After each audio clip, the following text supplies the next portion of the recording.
নমস্কাৰ বন্ধুসকল, আসসালামু আলাইকুম। অতি এটা দুখৰ বিষয়, আজিলৈকে আমাৰ জুবিন দাই ন্যায় নাপালে। 7 মাহ উকলিবলৈ হ'ল। বিজেপি চৰকাৰখনে কৈছিলে যে ইলেকশ্যনৰ আগতেই ন্যায় দিম, কিন্তু 7 মাহ উকলিবলৈ হ'ল, এতিয়ালৈকে ন্যায় নিদিলে। আৰু বিজেপি চৰকাৰে ন্যায় দিবও নোৱাৰে। অসমবাসী ৰাইজে অতি দুখেৰে বাট চাই আছিলে যে জুবিনৰ ন্যায়টো দিব, জুবিন দাই ন্যায় দিব, কিন্তু আজিলৈকে ন্যায় নিদিলে। অসমবাসী ৰাইজে বহুত আশা কৰি আছিলে যে ন্যায়টো দিব বুলি, কিন্তু বিজেপি চৰকাৰে ন্যায় দিব নোৱাৰিলে আৰু নোৱাৰে, আগলৈও নোৱাৰে।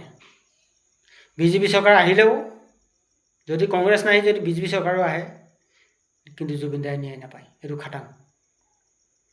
আমি অসমবাসী ৰাইজে এতিয়া গম পাই গ'ল আৰু বিজেপি চৰকাৰে ন্যায় দিব নোৱাৰে। ব্যৰ্থতা হৈ গ'ল সিহঁতি। কাৰণ এতিয়া ইলেকশ্যন হৈ গ'ল, কংগ্ৰেছ চৰকাৰ যদি আহে, তেতিয়া হয়তো ইহঁতি ন্যায় যদি দিম বুলি কয়, তেতিয়াহ'লে দিব পাৰিব, যদি চেষ্টা কৰে। কাৰণ কংগ্ৰেছ চৰকাৰে প্ৰতিশ্ৰুতি দিছে যে সিহঁতৰ চৰকাৰ অহাৰ লগে লগে 100 দিনৰ ভিতৰত জুবিন দাই ন্যায় দিব। যিকেইটা অপৰাধী সেইকেইটাক ধৰিব, কৰায়ত্ব কৰিব, উচিতমূলক শাস্তি দিব বুলি কৈছে। কিন্তু সেইটো এটা আমাৰ আশা এতিয়া বৰ্তমান। কিন্তু জুবিন দাৰ ন্যায়টো নিদিলে অসমবাসী ৰাইজৰ বহুত এটা মনত দুখটো লাগি আছে। কাৰণ বিজেপি চৰকাৰেতো দিব নোৱাৰিলেই, বিজেপি চৰকাৰৰ ওপৰত ভৰসা নাইকিয়া হৈ গ'ল এতিয়া অসমবাসী ৰাইজৰ। এতিয়া এটা ভৰসা আছে, যদি কংগ্ৰেছ চৰকাৰ আহে,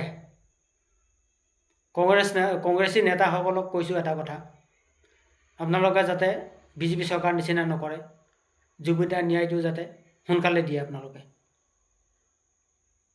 100 দিনটা আপোনালোকৰ টাইম লৈ লৈছে, আপোনালোকৰ মতেই কৰক, যেনেকৈ কৰিলে ভাল হ'ব তেনেকৈ কৰক, কিন্তু জুবিন দাৰ ন্যায়টো অসমবাসী ৰাইজক লাগিবই। আমাৰ এইটো একদম ডাঠিকে কোৱা হৈছে কথাটো।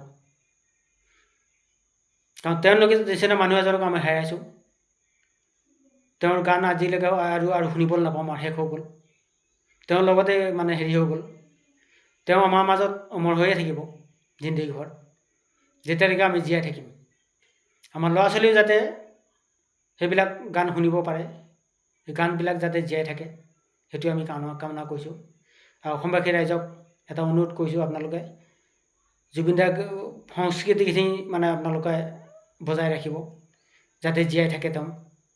তেওঁ কৰা কৰ্মবিলাক যাতে সদায় আমাৰ মাজত থাকে, সেইটো আমি বিচাৰিছোঁ কামনা। আৰু অসমবাসী ৰাইজেও সেইটোৱে বিচাৰে। চবেই নিবিচাৰে, কিছু মানুহে নিবিচাৰে, কিন্তু কিছুমান মানুহে বিচাৰে।